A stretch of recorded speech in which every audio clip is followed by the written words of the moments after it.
Hello and welcome to Hotels.tube, and I am Deepali. A veteran in the hotel industry and commercial management, 20 years in the hotel industry and luxury lifestyle. I have in front of me Mr. Mehul Sharma, the CEO of Signum Hotel and Resort. Welcome, Mr. Sharma. Let's start with understanding the concept behind Signum Hotels and Hospitality. Okay, so let me just introduce myself. So I've got about 20 years of experience now and been a hotelier throughout. Did my hotel school and did my master's and did my management training. Okay. Till about 2016, I was with Taj and then rose to a certain level. And then I thought of the fact that I think it's best to run your own company, have your own brand name, because I realized that the hotel industry is moving into an asset-light model, and the ownerships are really getting into a fact that they would want real good professional people to run the hotels itself. So we realized one thing, that any business which is an asset-light, which is good in terms of the brand equity and good in terms of the people, is a good business to have, and something which you've done all your life is something which really interests. So a couple of brainstorming, couple of months thinking about the stuff, then we launched our company called Signum Hotels and Resorts. Signum essentially means endorsing something. It means creating significant experiences. That's how the thought process came in. So this is how we started off. Okay. So, what is the idea or the concept behind the properties that you have So captured all so our far? properties are extremely unique in nature. So we don't just pick up any properties randomly. Our properties essentially are the ones which goes through a lot of ups and downs, topsy-turvies in terms of the questions, business plans and all that stuff. And we spend about a month or two to analyze what would make sense to run a property and whether we could create a difference. See, it's extremely important for somebody to realize that getting in a hotel is easy, but running the hotel is the tough part.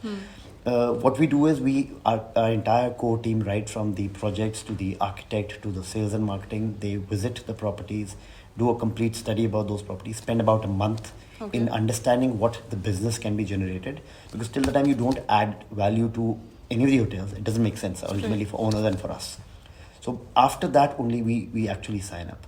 So considering the domestic tourism, which is at its peak, considering the kind of money which people are spending in terms of travel and all that stuff, we've taken our destinations, which is a combination of leisure to domestic to inbound to a lot of MICE, to a lot of weddings, to the pilgrimage tourism, to medical. So it's a very healthy market segment mix what we create to ensure that each of the segments perform in all these hotels.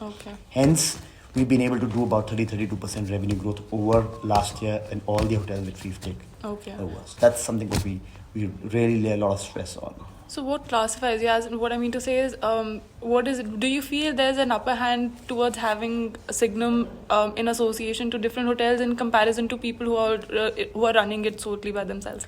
Well, it's an advantage in terms of the entire back-end operations. It is an advantage in terms of a chain-wide benefit which independent owners would never get, which a chain would get. Since we have a chain of hotels now, we tend to have both advantages in terms of the top lines and the bottom line. Bottom line more in terms of the vendor management, the credit policies and all that, and a cash flow eventually. Top line because of the fact that we've got an extensive network of sales and marketing across different cities. So we have a very strong advantage for both online and offline businesses, which an individual owner would never have. So hence we are able to generate decent revenues, which an independent owner would, if if an owner is there present in maybe a city like Jaipur, he would essentially come back to Delhi or NCR to meet up with these key people. We being here itself, we are able to generate much more numbers what an owner would anyways develop. So that's the advantage of what we have. So the fact that you are trying to spread from across the country, how is it that you are able to manage as in it's not centric to Delhi, there's Shimla, there's Jaipur there. So how are you managing all these places together, since it's all different? Correct. So what we have is we've got a brand architecture which we've set up. We've got our core team which gets placed at the hotels who have a very strong, stringent induction program which happens at the hotels and our corporate office back in Delhi NCR, which essentially means that they understand what are the kind of SOPs which needs to be implemented there, which means that the entire reporting structure or what are the kind of reports is expected from the corporate office is something which has been trained upon. After they've gone through the induction, they go there, and then that's where the system comes in. So the entire core team visits, the general manager and a couple of HODs stay back, take care of the properties itself, ensure that the brand standards are being done as per the brand manuals, whatever we set it up, and that's how we take it ahead. Here, we get our daily reports on daily basis in terms of what's happening in terms of any operational issues, and then of course we've got monthly reviews with the ownership. That's how we control the entire operations of each of the properties. So, according to you, as I was reading, the mission of Signum, and as I quote, is written as to bring a professional culture in all the hotel operations with a sound understanding of the industry. Correct. What is the reference to this professional culture that you're talking about? So, you know what, we've realized that in our in the industry, when we're tapping all the hotels which are 3-star, 4-star plus, these are independent owners who've got great products. But they are not professional because they've not been trained professionally. They do not come from a hotel school. They've not been trained. They've not worked in any of the leading hotel brands. This is something what we've done. All our team essentially is about 20 years plus. They've worked the ITC, the Oberoi, the Taj or the Radissons of the world. So that's the culture what we bring in. This is something what an owner would never understand. He understands the business sense, but he does not understand the professionalism. He does not understand the real niche what we're trying to create when we get the right kind of people to the hotels. That's where we bring in the change in the hotels. So Signum is a startup, and as I was discussing earlier, that the team that you have, they're all veterans. Everybody is extremely experienced. So what is it that led you to leave the coveted positions that you had earlier to come to this point of time and start a new business altogether? It's you know what, it's as simple as that. You either work for somebody or you work for yourself. So we were working for Taj, somebody was working for ITC, somebody was working for Radisson, and the best is all get together and create a brand for yourself. So the idea was to have your own identity. Idea is to endorse something what you are very sure of. Idea was to have a company which is your own. That's the whole idea about setting our own company. Otherwise, you're working for somebody, you have enough and more ideas which you possibly cannot implement because there's a very strong hierarchy and protocol which is being followed. The idea of setting up our own company is to ensure that whatever best we could do gets implemented. Because otherwise, when you have a structure or an organization which is about 100 years old, we've worked for those brands, it takes a lot of time. Whereas we thought we've got the experience, we've got the right kind of people, we've got the right attitude, we've got our bandwidth in terms of our resources. Why is it that we can't do it something on our own? And that's the reason why we're managing and we're getting every month we're adding one hotel. So currently we are about 12, and by next year we should be 40. We are absolutely online to get those properties. So being a part of as competitive an industry as this, where there are humongous chains as Hilton or Oberoi, competing in such a market, what are the strategies that you implement so as to make a mark? See, I don't think so. We're very young in the market. I don't think we would have a competition with the Oberois or the Hiltons because they are big global chains and all that stuff. I feel that each player has its own niche and one can create. What we've done is we've caught hold of the owners or those destinations which are more of virgin areas, which essentially a big chain would not even want to touch. But we understand because of the fact that we have a very strong understanding in terms of both online, offline businesses, inbound, domestic and all that stuff. These are the places which can really, really work well. And if the costs are streamed off very well, we see a lot of profit being generated. Can we have an example of all maybe of them, untouched places? Like for example, Woodville Palace in Shimla was run by ITC for about 27 years. So we managed to take the hotel and we are seeing a lot of changes now, right from the way the food is being presented to the staff to the training which has been conducted to the kind of rates what we are getting into, the product upliftment what we're doing, everything is being implemented. So owners now want to work with somebody who's actually feeling the pulse of the hotel. They also want to try out different other companies besides the ITCs or the Tajes of the world. And there is, I don't think so there's a competition. I think there's a huge market for each one of us to create a niche for himself. But what about the huge amount of availability that there is already for customers to maybe target? So what about that? As in, you talking about this about the fact that there's less competition, whereas there are so many hotels that are coming up. Not only hotels, even for masses for that matter, there are other smaller ones such as OYO rooms or maybe Airbnbs and Well, something they're the different same models concept. also. No, they're completely different concepts. Airbnb essentially is more about the residential and all that stuff. OYO is more about sales driven. It is essentially a tech driven company. They're only pushing sales and all that stuff. It's not about operations. It's not about quality. It's not about the linen. It's not about the flowers. This is what we are all about, because that's something what we've done all our lives. OYO is a company which is funded, doing extremely well, no doubt about it. But they're a company which is only driven by numbers. Okay. We are driven by quality. We would not want to compromise on the quality, irrespective of the fact whether we make money or not. For us, it's important that we give absolute 100% hard work and sheer consistency in terms of quality and the product appreciation to each of our owners. And the biggest reason why we've been successful is the fact that each of the owners have actually recommended us to many other hotel owners. Okay. So that's something which works very well. Being a veteran in this industry, what do you think is the plight that the industry is going through at the grassroots level? Well, you know what? It's an industry. Tourism as an industry contributes to about 6.8% of the GDP. Yeah. Essentially, I feel there's enough and more which can be done about the industry as such, and hotels being a part of the tourism industry. The entire country does not get enough and more tourists. Probably a city like a Ho Chi Minh City or a small city like a Kuala Lumpur would get. Yeah. So which also means that there are so many markets which are untapped. The government essentially is not doing enough in terms of the real-time infrastructure and the startup ecosystem for a hotel industry. That's where we feel and of course, I mean, I must say that the current government is considering, and in fact one of the speeches which Mr. Modi made during the 15th August was that each person should travel to minimum 15 destinations in a given span of time, which also it talks about and implies that such is the impact of domestic tourism in the country, because people have got the propensity to pay. So each of these people are traveling, they've got the money, they've got a certain amount of disposable income. Hence, a lot of destinations are coming up. Government, infrastructure, state governments, central government should work very, very cohesively to ensure that this is synchronized to create, and of course the media works very, very strong with that, to ensure that our country can really be pushed, because we've got huge untapped markets. Okay. Absolutely untapped markets, and that's where we feel there's a huge potential out there. Do you think the industry is keeping up with the changing times?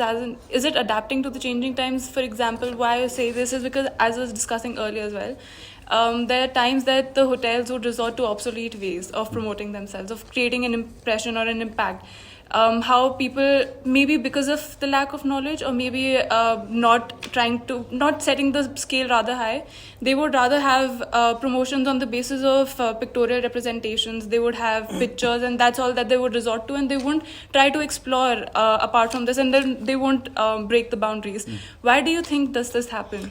See, it happens when you, again, coming back to the same point, it happens when the person who's running the show is not qualified enough to understand the various tools which are available to promote your hotels. Okay. It is lack of awareness, I would say. It's probably lack of exposure, I would say. But I probably would want to differ, because things have changed now. Okay. We're moving more from the conventional way of sales to a more digital way of sales. Of course, at 1/3, 1/4 the price. It does not cost much, but things, the orthodox and the conventional way of typical sales was happening a couple of years back. I don't think so. People are adapting to the best practices which is available across the globe, and they're coming into India. So it could be in terms of the latest technology which is available. It could be a chatbot, for example, we've introduced in our hotels, in which people are really choosing the exact room which they want to stay, and they want to see the food what they're going to order. This is something what we've introduced in our hotels.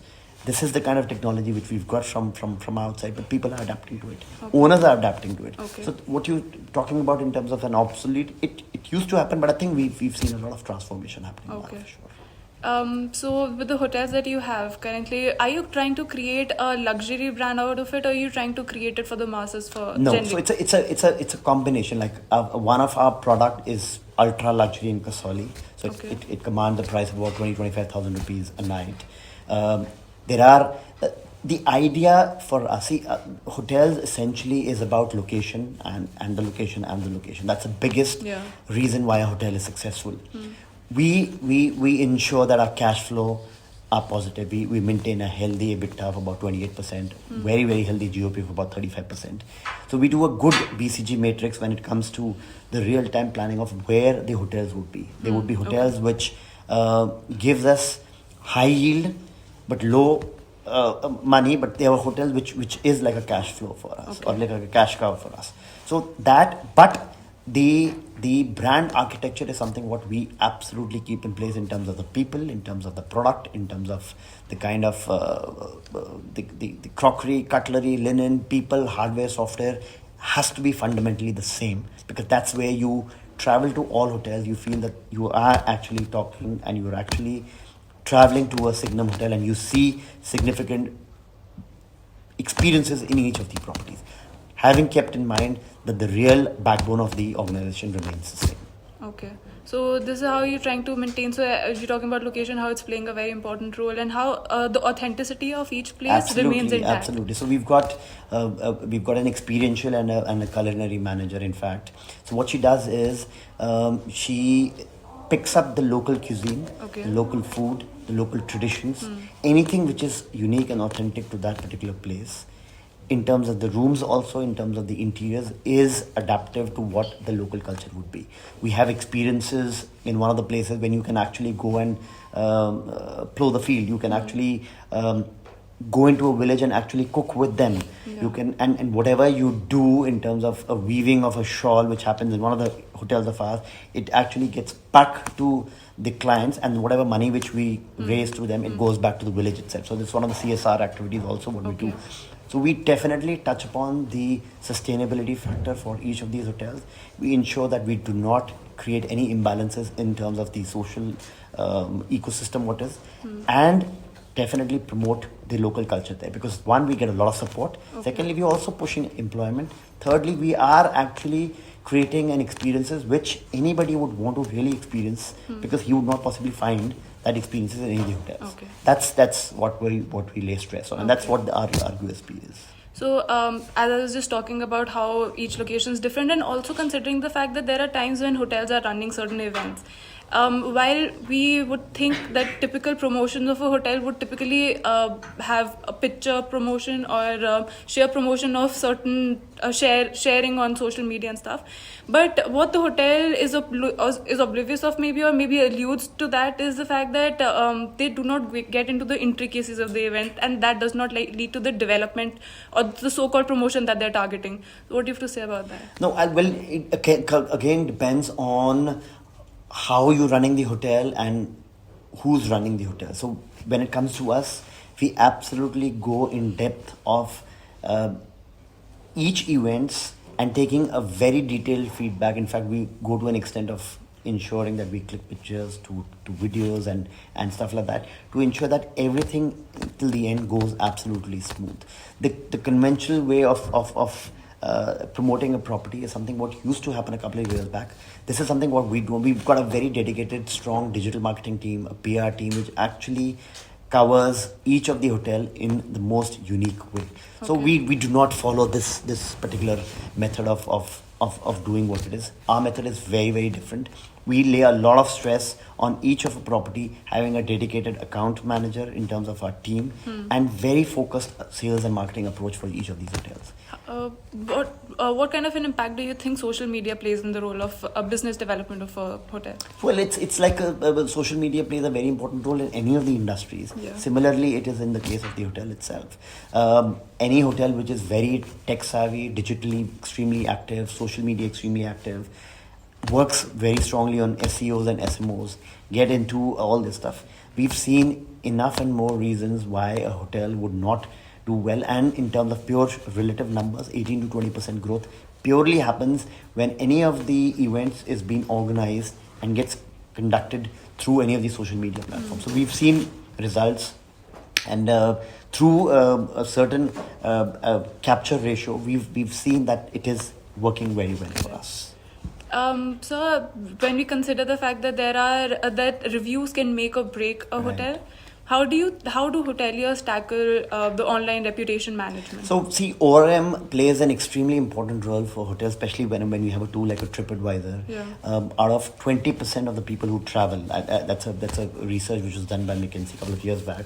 20% of the people actually see the reviews of each of the hotel before they book these rooms. Yeah. We follow and we stringently believe in ensuring that any guest who's got a very good stay puts the comments, but any guest who's not had a comfortable stay, we get absolutely into the details. We ensure that the general manager or the relative unit head of that particular hotel itself responds to the guest. If the guest is from a city where we have an access to, somebody from the city will actually go up to the guest, meet up with the person, understand what went wrong, and ensure that it does not get repeated. So personalized service to an extent of meeting up with the person. If somebody is booked from Delhi, stayed in a hotel in for example in Dehradun, and he's got maybe a coffee which was not at the right temperature, we would ensure that somebody from our team in Delhi actually goes and visits that person. Okay. That's what we've done, and this is what we continue to do. The reason is that we've got the hotels which we really treat them with kid gloves. Okay. This is something which stands out to be USP for us. So as discussing earlier, there are customers who would put a bad review, some which will put a positive review, but some who might not like it and would not put any review for that matter. Correct. So how do you tackle with that? A, and secondly, the ones who do not put, and well, how do you renew? Yeah. How do you maintain that the renewal of the customer? How do you ensure that these customers stay with you for long? It only gets ensured when the engagement of each of our customer happens at the grassroots level of each hotels. Okay. So what we do is we've got a very stringent training programs of all our employees. We conduct 6 trainings minimum in a month, which is done by the general manager, and 2 trainings minimum in a month, which is conducted by a training manager, which is online training. The idea is to ensure that when a housekeeping person, he essentially touches upon the basic needs of the customer. Please understand, hotels, if a housekeeping guy knows what is his preference in terms of his tea, coffee, or a room service person knows how he wants his omelette to be done, how he wants his bread to be served. Yeah. Does he want a brown bread or a white bread? Does he want croissant which has to be warm enough? Or does he want Danish pastries? Whatever in terms of food preferences and all that stuff. If it is understood at that level, we don't have to work at the senior level, because that is the kind of repeat clientele which happens. So we ensure, and I'll be very candid in making a statement, we've got 93% repeat clientele in all our hotels. Okay. And that primarily happens because you train and train and train. Each of the people who has the first and foremost interaction with the clients are sensitized to ensure that they are proactive enough to understand the value of service and create excellence. It's just one thing if I like probably a catch water bottle or whatever it is. Next time it gets fed into my preferences and I would get that kind of water. Okay. If I like a specific perfume, for example, somebody's been very kind enough to actually buy that kind of perfume for me and ensure that that's been placed in my room. Okay. These are small instances which we drill upon at the junior most level, because that's the person who actually deals with the client. A person who takes the order, for example, he knows that he prefers an omelette which is half done or sunny side or whatever it is. He knows that it's been repeated next time. He knows it's been fed into your guest preference system. This is exactly how it works. Just imagine you sitting and you get a call, ma'am, Ms. Chugh, do you want me to repeat your sunny side up, or you want me to start with 2 farm fresh eggs or the toast? It's just a simple wow, but that's what ensures that you get a repeat clientele. This is something what we drill upon. Okay. Every guy who comes at the lowest level who joins the hotels or he's working, we have a very strong training system, training modules to ensure that he goes through this entire stuff, to ensure that all the guest requirements are taken care of. What are some of the worst experiences you as a hotelier have ever experienced maybe? Well, I was in Taj, we had an experience, but Taj again, I think Taj essentially is an epitome of delivering the best services. So you face a lot of issues in terms of we had one of the guests at Taj Palace, and he had a strand of hair in the dishes, and we had to completely waive off about 100 odd stuff. So don't quote me as a brand name, but that's the level of satisfaction, because you do not expect anything to go wrong in a hotel like Taj. Yeah. You only expect nothing but the best. You set the bar high. That's what it is. So smallest thing becomes a big thing. But what is the best thing, what I learned about in Taj, that any customer coming in is treated like a king. Okay. Whatever said. So I've spent about 12 years in Taj, and this something which is really drilled into you to ensure that your guest is treated like. And that's the reason why we do well, because we exactly take care of our customers like the way we want it. So these are some of the strategies that you've learned so far and are adopting within the new startup that you have? Hospitality is now in our blood, essentially, I would say. We know how to take care of people, and it comes naturally. It's not something which I do it because it's my business. It's something which comes to me and the entire team very naturally. So that's about it. So since anything which comes natural to you, you're bound to be successful. That's true. So, since you're a veteran in here, what is it that you would attribute the fact that you, the success of you as a hotelier? So what do you attribute it, and what would you want to inculcate with the new business that you're starting up now? I think the biggest attribute for the success is the fact that we get into our customers' shoes and understand what does he want. Okay. For me, it's very important. I don't care about anything. Our customer has to go happy. If it means staying back awake for 50 hours, 2 days, or whatever it is, whatever he needs, we will do it. Okay. That is the biggest reason why we are successful, is because we go the whole 9 yards for any of our customers who walks into our hotel. Okay. That's the biggest. And this is something what is expected out of the entire team. And it flows down from top to bottom. If you set a certain parameter, you set certain benchmark of standards, everybody in the organization, they essentially diligently follows to the hilt. Okay. This is what we. So honestly, the concept and the ideology that customer is the king is honestly, as a customer, I can say for a fact that this is probably the right thing that any hotelier for that matter should do, and probably you would want to inculcate future with Signum. And so thank you so much for being on this show. It was really nice talking to you. Thank you so much.